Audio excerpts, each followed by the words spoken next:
Good morning dear student, मैं संजय खान और आज हम इस क्लास में सबसे इम्पोर्टेंट टॉपिक जो हमारे मोस्टली सभी कंपटीशन एग्जाम में आते हैं, जैसे हम बात करते हैं बैंक की, एसएससी में और फर्स्ट ग्रेड में, सेकंड ग्रेड शिक्षक में, सभी में एक हमारा टॉपिक है वॉइस।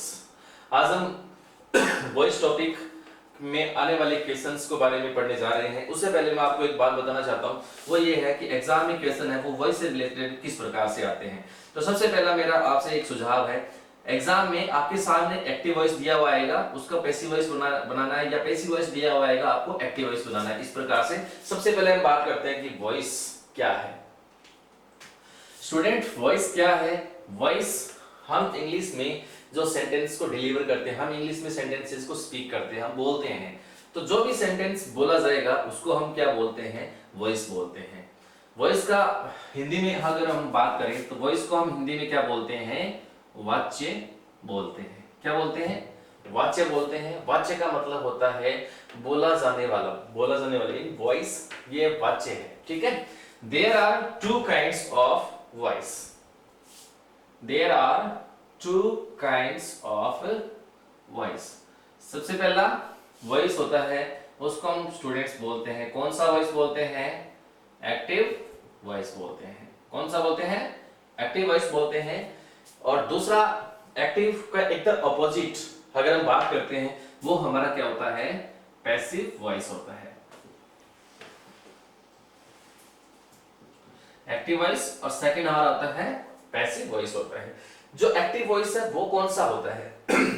क्योंकि जब तक हमें इन दोनों वॉइसेस के डिफरेंस के बारे में पता नहीं होगा, तब तक हम दोनों के बीच में डिस्टिंग्विश नहीं कर सकते हैं।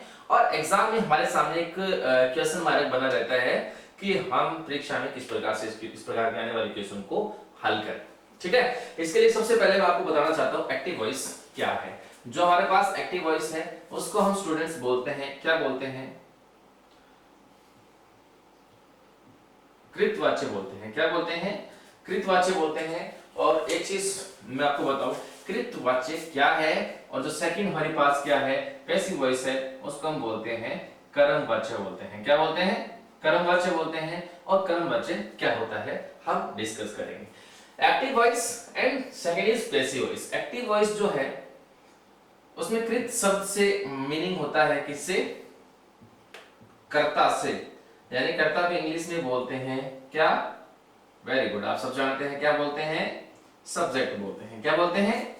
सब्जेक्ट बोलते हैं। सेकंड थिंग हमारे पास है कर्मवाच्य। तो कर्म जो है उसको स्टूडेंट्स हम इंग्लिश में क्या बोलते हैं? ऑब्जेक्ट बोलते हैं। क्या बोलते हैं? ऑब्जेक्ट बोलते हैं। ठीक है। दोनों चीजें क्लियर हमारे पास। एक में नाम एक्टिव वॉइस से निकल के आया, हिंदी में एक्टिव वॉइस को कृतवाच्य कहते हैं, इससे निकल के आया सब्जेक्ट बोल लिखा अभी मैंने। और पैसिव वॉइस से कर्मवाच्य बोलते हैं। कर्मवाच्य से चीज हमारे सामने निकल के आई है, क्या आई? ऑब्जेक्ट आया। ठीक है। तो इधर है सब्जेक्ट है, इधर है ऑब्जेक्ट है। ठीक है। अब सब्जेक्ट यहां पे लिखा है, इसलिए लिखा है क्योंकि ये सब्जेक्ट इसमें क्या रहता है? मैन रहता है, यानी ये है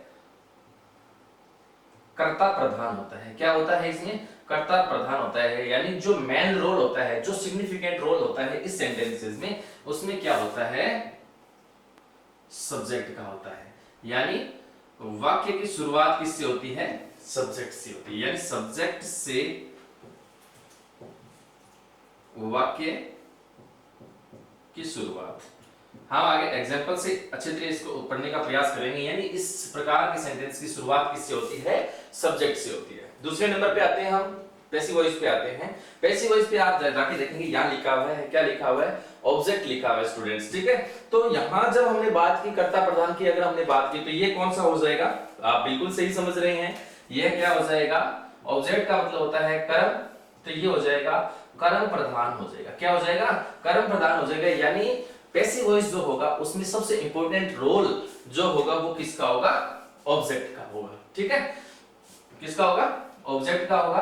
तो इसमें क्या होता है? जो सेंटेंस की शुरुआत होती है वो किससे होगी? ऑब्जेक्ट से। किससे होगी? ऑब्जेक्ट से होगी। ठीक है। अभी एक क्लियरेंस हमारे दिमाग में आया है, वो ये आया है, देखो कि एक्टिव वॉइस कृतवाच्य सब्जेक्ट प्रधान होता है, सब्जेक्ट इसमें मेन इंपॉर्टेंट जो रोल है वो प्ले करता है, सब्जेक्ट से वाक्य की शुरुआत होती है। सेकंड हम बात करते हैं पैसिव वॉइस के बारे में। पैसिव वॉइस का मतलब होता है कर्मवाच्य, जिसको हम ऑब्जेक्ट बोलते हैं, कर्म प्रधान है और ये क्या है, ऑब्जेक्ट है। Okay, are you sure? लेकिन अब हम हिंदी में दो वाक्य ऐसे लिखने जा रहे हैं ताकि आप इस बात से समझ जाए कि ये हमारा एक्टिव वॉइस है और ये पैसिव वॉइस है।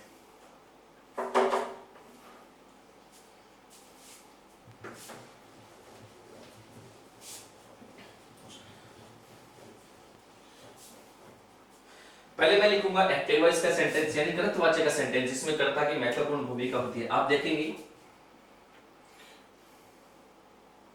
वह खाना पका रहा है। मैंने यहां पर सेंटेंस लिखा है वह खाना पका रहा है। क्या लिखा है? वह खाना पका रहा है, यानी वाक्य की शुरुआत किससे है? वह, यानी वह तो इंग्लिश में हम क्या बोलते हैं? ही बोलते हैं। वह खाना पका रहा है यानी खाना पकाने का काम कौन कर रहा है? वह कर रहा है। तो वह यहां पे क्या हो जाएगा? सब्जेक्ट हो जाएगा। क्या हो जाएगा? सब्जेक्ट हो जाएगा। और वाक्य की शुरुआत किससे हो रही है? सब्जेक्ट से हो रही है। और यदि वाक्य की शुरुआत किससे है? सब्जेक्ट से है, तो हम इसको क्या बोलेंगे? ये कौन से वॉइस का सेंटेंस है? ये जी एक्टिव वॉइस का सेंटेंस है।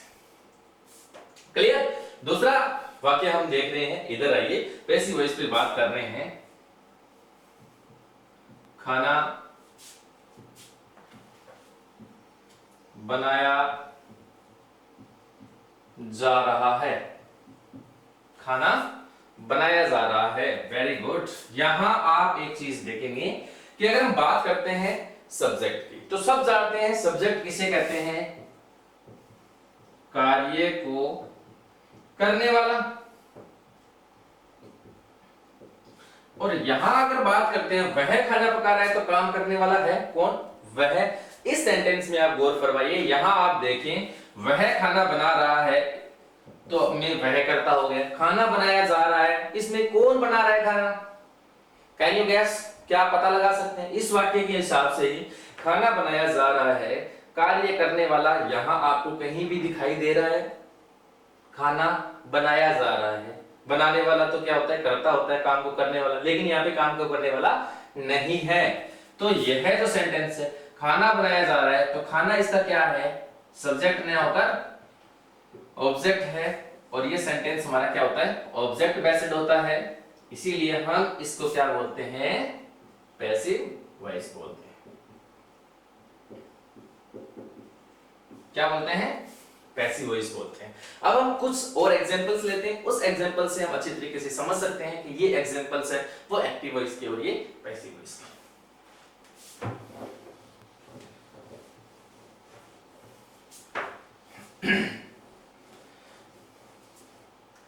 अभी मैं लिख रहा हूं जैसे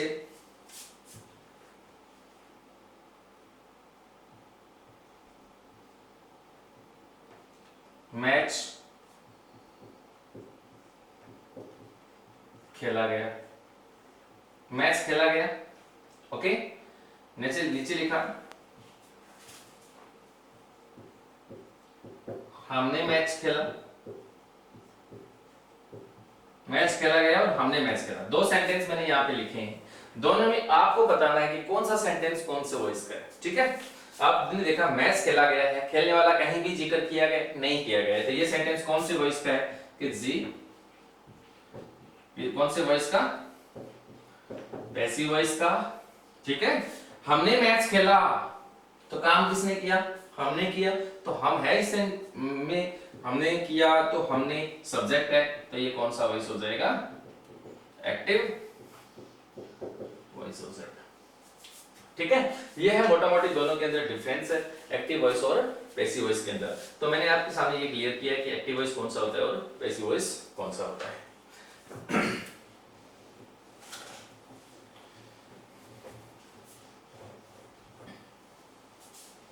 अब आते हैं सीधे एग्जाम। ठीक है, किस पे आते हैं? एग्जाम में। एग्जाम पे आते हैं क्योंकि मान लो अब हम परीक्षा की तैयारी कर रहे हैं। अब ये जो वीडियो है, ये जो क्लास है, आप एक चीज में आप ध्यान रखना, जब आप 8वीं कक्षा से शुरू करेंगे इस क्लास में, जो स्टूडेंट्स स्कूल में हैं, जो पढ़ रहे हैं 8th क्लास में पढ़ रहे हैं, 9th क्लास में पढ़ रहे हैं, 10th क्लास में पढ़ रहे हैं, ठीक है, एग्जाम क्लास वो अगर 8th क्लास में है, 9th क्लास में है, 10th क्लास में है, 11th क्लास में है, वो स्कूलिंग के अंदर हो या वो कंपटीशन एग्जाम में हो, या वो कंपटीशन एग्जाम में हो, ठीक है। और जिस कंपटीशन एग्जाम में वॉइस आ रहा है, तो एग्जाम में किस प्रकार का क्वेश्चन हमारे पास सामने होता है, क्वेश्चन किस प्रकार से पूछा जाएगा। स्टूडेंट्स, क्वेश्चन हमारे सामने किस प्रकार से होगा आप देखेंगे, फिर आप बहुत अच्छे तरीके से समझ सकेंगे। ये सभी क्लासों में, कंपटीशन एग्जाम में, सब में इस प्रकार से क्वेश्चन होगा। वो क्वेश्चन इस प्रकार से होगा, क्वेश्चन जो होगा उसमें सेंटेंस होगा एक्टिव वॉइस का, और हमें चेंज करना है किसमें, पैसिव वॉइस के अंदर, ठीक है। सेंटेंस होगा एक्टिव वॉइस में और हमें चेंज करना है पैसिव वॉइस में, यानी active voice to passive voice करना है। रेडी। नेक्स्ट हम बात करते हैं, सेंटेंस आएगा कौन से वॉइस में, पैसिव वॉइस में, और हमें चेंज करना है किसमें, एक्टिव वॉइस, ठीक है। दो चीजें क्लियर है, यानी जिस रास्ते से हम कोई अपने डेस्टिनेशन पर पहुंचते हैं, ठीक है, मान लो इमेजिन दैट हमें ऐसा कहा गया है कि आपको फलाना गांव जाना है, ठीक है, मान लो आपको तारानगर से चूरू जाना है, ठीक है, तो आपने जाते टाइम नोटिस किया कि तारानगर से चूरू जाते हैं तो रास्ते में ये गांव आते हैं, ये हमारा एक पर्टिकुलर रास्ता होता है, तो उस रास्ते से हम वापस आते हैं। मेरे कहने का मतलब है, यदि हमने एक्टिव से पैसिव बनाना सीख लिया है, तो हम पैसिव वॉइस से एक्टिव वॉइस भी बनाना आसानी के साथ सीख सकते हैं, ठीक है, क्योंकि हम जब एक्टिव से पैसिव सीखेंगे उसी टाइम हम ध्यान रखेंगे कि हमें पैसिव से एक्टिव भी बनाना होगा, ठीक है। तो दोनों चीजें एक साथ लेंगे। तो फर्स्ट टाइप क्वेश्चन का हमारा फर्स्ट टाइप रहेगा एक्टिव से पैसिव बनाना, क्वेश्चन का हमारा सेकंड टाइप रहेगा पैसिव वॉइस से एक्टिव वॉइस बनाना। अब हम बात करते हैं थर्ड टाइप की, यानी एग्जाम में थर्ड टाइप में वॉइस से रिलेटेड क्वेश्चन है वो किस प्रकार से पूछ लिया जाता है। तो स्टूडेंट्स, वो होता है हमारा passive form, passive voice form of verb, okay, passive voice form of verb, यानी पैसिव वॉइस की वर्ब का कौन सा रूप होता है, यानी ये क्या आएगा, गैप फिलिंग आएगा।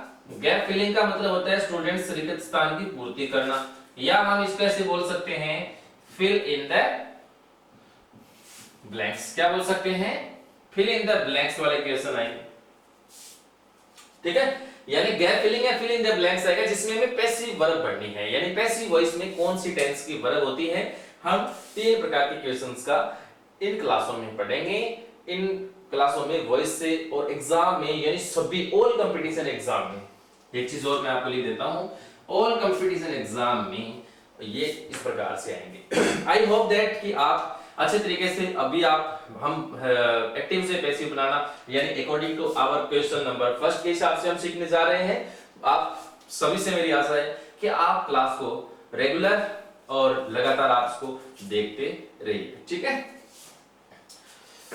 और आई होप कि इस क्लास में आपको पैसिव वॉइस से रिलेटेड सभी प्रकार के क्वेश्चंस है वो सोल्व किए जाएंगे, यानी आप कोई भी कंपटीशन एग्जाम की तैयारी कर रहे हैं, आप कोई भी क्लास में पढ़ रहे हैं, तो अगर आपने इन क्लासों को अच्छे तरीके से देखा है तो एग्जाम में आपका किसी भी प्रकार का वॉइस से रिलेटेड क्वेश्चन गलत नहीं होगा। बात कर रहे हैं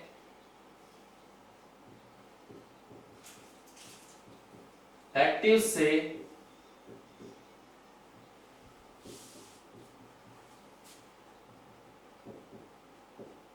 पैसिव बनाना, यानी एक्टिव से पैसिव बनाना, यानी हम एक्टिव वॉइस से पैसिव वॉइस है वो किस प्रकार से बनाते हैं। देखो सबसे पहले हम कुछ एक्टिव वॉइस के सेंटेंसेस को लेते हैं और उस सेंटेंसेस के हिसाब से हम आगे बढ़ने की कोशिश करते हैं। जैसे मैं एक सेंटेंस लिख रहा हूं जो सारे एक्टिव वॉइस के सेंटेंस होगा।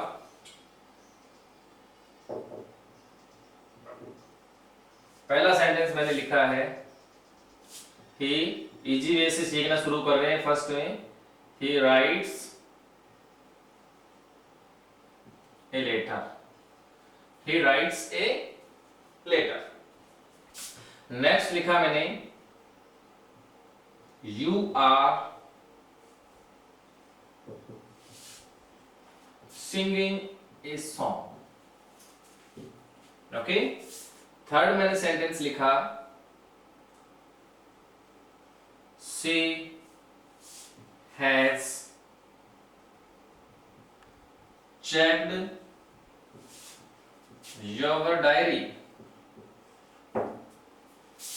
नेक्स्ट सेंटेंस एक और लेते हैं जिसमें मैंने लिखा, they will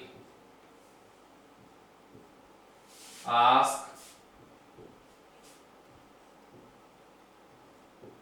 they will ask some question। मैंने यहाँ पे 4 सेंटेंस लिखे हैं जिसमें एक्टिव से पैसिव बनाना सीख रहे हैं। एक्टिव वॉइस के मैंने 4 सेंटेंस लिखे हैं।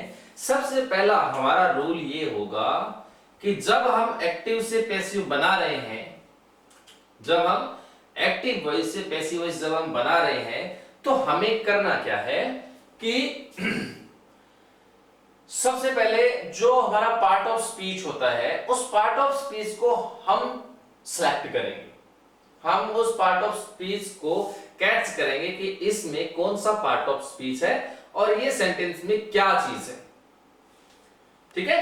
एक जो हमारा बेसिक एक्टिव वॉइस के अंदर मैं एक चीज बता देता हूं, इंग्लिश सेंटेंस का एक बेसिक पैटर्न होता है। बेसिक पैटर्न होता है, वो होता है एस वी ओ, यानी एस का मतलब क्या होता है, सब्जेक्ट, वी का मतलब क्या होता है, वर्ब, ओ का मतलब क्या होता है, ऑब्जेक्ट होता है। ठीक है जी। तो हम इसी सभी सेंटेंसेस में सब्जेक्ट, वर्ब और ऑब्जेक्ट की पहचान करेंगे। ठीक है। और एक्टिव वॉइस में एक चीज तो मैंने आपको पहले डिक्लेयर कर दी है कि वाक्य की शुरुआत में क्या मिलेगा, सब्जेक्ट मिलेगा। ठीक है। हम बात करते हैं, ही राइट्स ए लेटर, वह पत्र लिखता है। वाक्य में काम कौन कर रहा है, वह। तो ही क्या है, सब्जेक्ट। क्या है, सब्जेक्ट। वर्ब क्या होती है, वर्ब को मैं आपको ढूंढने का, वर्ब को फाइंड आउट करने का एक इजी सी ट्रिक बताना चाहता हूं। ठीक है।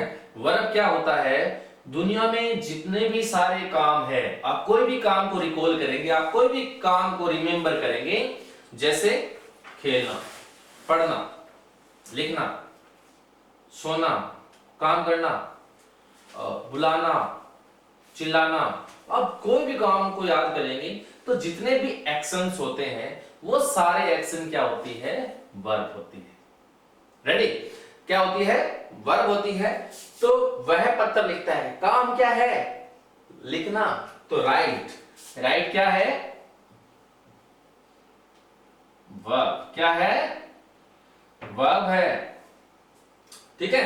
अब जब वर्ब के साथ क्या जोड़ देते हैं और क्या में अगर हमारा उत्तर आ जाता है तो इसका मतलब वो उसका क्या होता है, ऑब्जेक्ट होता है। समझे। मान लेते हैं, हम बात करते हैं कि लिखना, और लिखने के साथ हम जोड़ेंगे क्या, और जब क्या में उत्तर आ जाता है, ठीक है, जैसे हमने बोला क्या, और क्या के साथ ही जब आंसर हमने गोट कर लिया है, ठीक है, इसका मतलब वो उसका क्या है, ऑब्जेक्ट। जैसे मैं एग्जांपल के हिसाब से बताऊंगा ताकि आपके क्लियर हो सके। अगर हम बात करते हैं, मैंने कहा लिखना, क्या, पत्र, एप्लीकेशन, स्टोरी, नॉवेल, कुछ भी आप बोल सकते हैं, जो भी आप राइटिंग कर रहे हैं। ठीक है। अगला मैंने पूछा आस्क, पूछना। क्या पूछा, कोई बात पूछी, कोई क्वेश्चन पूछा, कोई मैटर पूछा, तो आस्क के साथ क्या जोड़ा हमने, क्या जोड़ा। ठीक है। जब हम वर्ब के साथ क्या करते हैं, क्या जोड़ देते हैं, क्या में जब हम आंसर को रिसीव कर ले तो इसका मतलब वो ऑब्जेक्ट होता है। तो राइट, व्हाट राइट लेटर, तो ए लेटर हमारा क्या है, ऑब्जेक्ट है। क्या है, ऑब्जेक्ट है। ठीक है, ये सभी सेंटेंसेस में होता है, सब्जेक्ट होता है, वर्ब होता है, ऑब्जेक्ट होता है। लेकिन जब आगे बढ़ेंगे तो ऐसे बहुत सारे सेंटेंस ऐसे मिल सकते हैं जिसमें सब्जेक्ट वर्ब, सब्जेक्ट और ऑब्जेक्ट ना हो, क्योंकि verb is the very compulsory part to make a sentence. Without a verb, बिना वर्ब के कोई सेंटेंस नहीं हो सकता है। ठीक है, you are singing a song, तुम गाना गा रहे हो, काम कौन कर रहे हो, आप कर रहे हैं। You subject, are singing verb, a song object. अब आप ऐसे सोच रहे हैं कि मैंने आर सिंगिंग दोनों के नीचे क्या लिख दिया, वर्ब लिख दिया है। कोई दिक्कत नहीं है, एक बार आप इधर देखिए, आर सिंगिंग लिखा है जिसमें आर क्या है, हेल्पिंग वर्ब है। क्या है, हेल्पिंग वर्ब है। और सिंगिंग क्या है, मैन वर्ब है। ठीक है, लेकिन अगर दोनों की हम बात करते हैं जनरली तो हम इसको क्या बोल सकते हैं, वर्ब। क्या बोल सकते हैं, वर्ब बोल सकते हैं। ठीक है, अब आइए नीचे वाले सेंटेंस में। यहां लिखा सी हैज आस्क्ड ए क्वेश्चन या आस्क्ड योर डायरी, तो सी क्या है, सब्जेक्ट, हैज सब्जेक्ट क्या है, वर्ब, और योर डायरी क्या है, ऑब्जेक्ट। एक चीज मैं आपको बताना चाहता हूं, जो पजेसिव एडजेक्टिव है, जैसे my, your, our, his, her, their, ऐसे जो होते हैं, इनका कहीं भी आप देखेंगे इंग्लिश में तो इनका प्रयोग हमेशा नाउन के साथ होता है, उनके प्लस नाउन पक्की आती है, यानी विदाउट नाउन ये नहीं मिलते, बिना नाउन के आपको ऐसा नहीं मिलता। जैसे यहाँ पे योर लिखा हुआ है, डायरी क्या है, नाउन है। किसी वस्तु, स्थान, जगह आदि का नाम क्या है, व्यक्ति, वस्तु का नाउन है। तो डायरी क्या है, नाउन है। और उस नाउन से ठीक पहले क्या है, माई, योर, आवर, ये हमेशा नाउन के साथ है। अकेला आपको कहीं नहीं मिलेगा माई लिखा, my problem, my pen, my book, ऐसे मिलेगा। योर डिसीजन, ठीक है, तो हमेशा नाउन के साथ ही मिलेगा। नेक्स्ट सेंटेंस में हम बात करते हैं, जैसे लिखा दे, क्या है, सब्जेक्ट, विल आस्क क्या है, वर्ब, और सम क्वेश्चन क्या है, ऑब्जेक्ट। अब आप एक चीज सोच रहे हैं कि ये तो मान लिया बात, लेकिन जो सामने ये जो डिटरमिनर्स है, डिटरमिनर्स, एडजेक्टिव, ये भी क्या होते हैं, नाउन के साथ परीक्षा में सेंटेंस में मिलते हैं आपको। नाउन के सम क्या डिटरमिनर्स है, little water, some problem, some questions, any pen, any book, any problem, any decision. तो इस प्रकार से आपको मिल सकता है। तो स्टूडेंट्स, ये है हमारे एक्टिव वॉइस के सेंटेंसेस। ठीक है, आप आई होप दैट कि अगर आप साथ साथ में राइटिंग भी कर रहे हैं क्लास को देखते टाइम, तो आप इन सभी सेंटेंसेस को लिख सकते हैं वीडियो को पॉज करके। ठीक है, 4 मैंने यहाँ पे सेंटेंस लिखे। अब इन सेंटेंसेस को हम बनाने जा रहे हैं एक्टिव टू पैसिव बनाने जा रहे हैं। हमारे पास इसको बनाने को लेकर कुछ स्टेप है, हम स्टेप टू स्टेप इसके पीछे बनाने की कोशिश करेंगे। आप भी इसके साथ जुड़िए और आई होप दैट कि आप आने वाले 10 या 15 मिनट में वॉइस का एक बेसिक बनाना आप है वो सीख जाएंगे। ठीक है,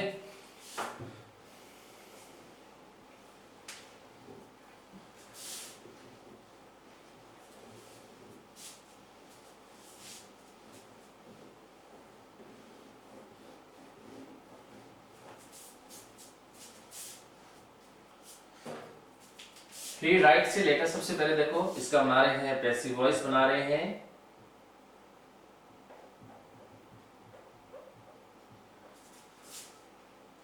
रूल नंबर फर्स्ट या फर्स्ट स्टेप हम पढ़ रहे हैं, ध्यान से देखेंगे, बिल्कुल भी जल्दबाजी नहीं करेंगे, आप समझने का प्रयास करेंगे।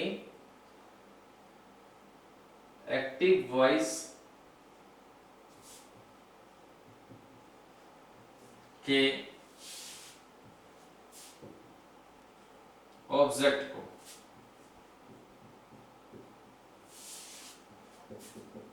पैसिव वॉइस के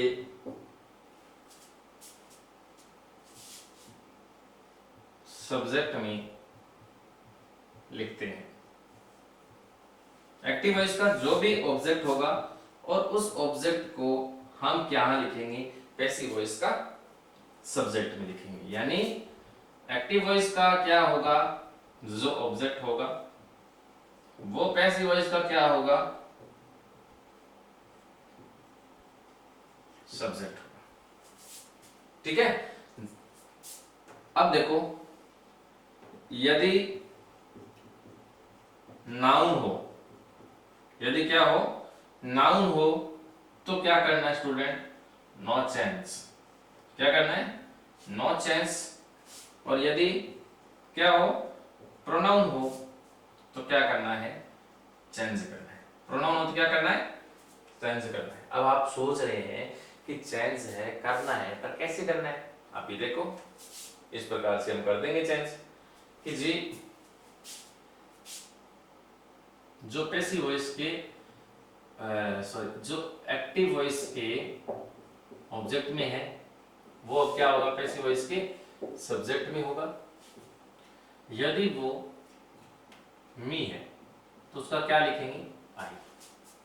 ठीक है। क्यों लिखेंगे, क्योंकि मी जो है वो प्रोनाउन की टेबल में हमने पढ़ा हुआ है कि वो क्या होता है, ऑब्जेक्टिव केस होता है। और इस ऑब्जेक्टिव केस को हम क्या बना देते हैं, सब्जेक्टिव केस बना देते हैं। क्या बना देते हैं, सब्जेक्टिव केस बना देते हैं। ठीक है। अब देखिए, इस ऑब्जेक्टिव केस को हमने क्या बना दिया, सब्जेक्टिव केस, यानी मी का क्या बना दिया, आई। वैसे ही अस का क्या बना देंगे, वी। यू का यू बना देंगे, हिम का ही, हर का सी, देम का दे, इट का इट। इस प्रकार से हम क्या करेंगे, उनका जब प्रोनाउन होगा तो इस प्रकार हम चेंज कर देंगे। यानी ऑब्जेक्टिव केस का हम क्या बना देंगे, सब्जेक्टिव केस बना देंगे। ठीक है।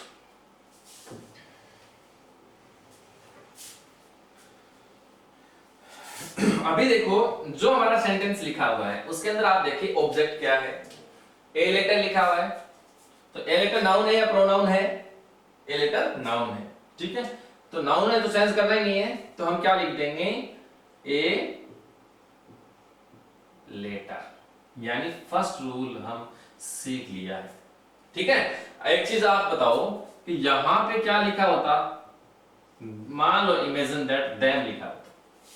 ठीक है। तो आप देखो देम का क्या हो जाएगा, देम का दे। यानी अगर देम होता तो यहां क्या हो जाता, दे हो जाता। इस प्रकार से हम क्या कर लेते, चेंज कर लेते। ठीक है। नेक्स्ट देखो, रूल नंबर 7।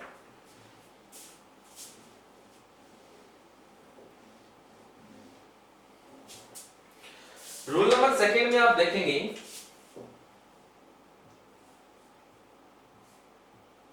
तो आपको मिलेगा कि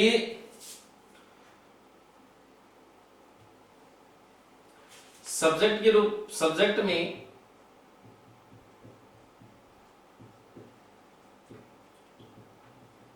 लिखने के बाद, सब्जेक्ट में लिखने के बाद उचित यानी एप्लीकेबल, उचित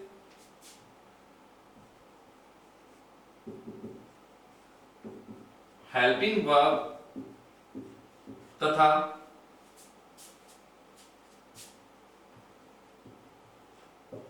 मेन वर्ब का प्रयोग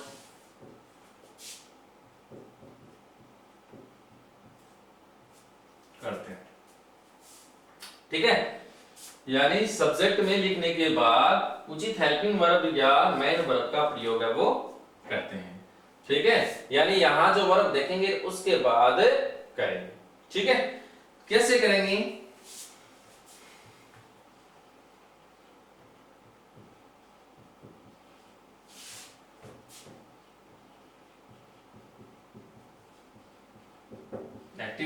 अंदर पैसिव वॉइस लिखने हैं। तो यदि अब एक टेंस की टेबल है स्टूडेंट्स, वो टेंस की टेबल आपको लर्न होगी तो पैसिव वॉइस आपके पूरे के पूरे याद। ठीक है, वो कैसे? यदि सिंपल प्रेजेंट टेंस है, क्या है? सिंपल प्रेजेंट टेंस क्या है? सिंपल प्रेजेंट टेंस है, यानी सिंपल प्रेजेंट टेंस में क्या होता है कि वर्ब की फर्स्ट फॉर्म आती है या फर्स्ट फॉर्म एस या ईएस आता है। अगर सेंटेंस नेगेटिव है, इंटेरोगेटिव है, तो या डू या डज के साथ वर्ब फर्स्ट आती है। यदि पैसिव वॉइस में ये चेंज होती है तो क्या हो जाता है? Is am are plus verb third. एक चीज आप याद रखेंगे, अभी आप सेव कर ले अपने माइंड में कि पैसिव वॉइस में हमेशा वर्ब की थर्ड फॉर्म का प्रयोग ही होता है, यानी is am are plus verb third form आएगी। ठीक है, नेक्स्ट ऊपर लिखते हैं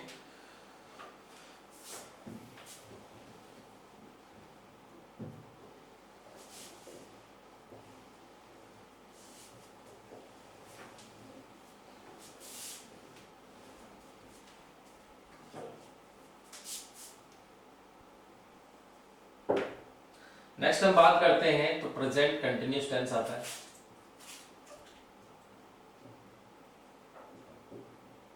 यानी is am are plus V four. V four का मीनिंग क्या होता है? वर्ब की फर्स्ट फॉर्म प्लस आईएनजी। ठीक है, यदि ऐसा होता है तो किस में बदला जाता है? देखिए, is am are being plus verb third, ऐसे चेंज कर दिया जा सकता है। ठीक है, 3 नंबर देखें, उसके अंदर करते हैं प्रेजेंट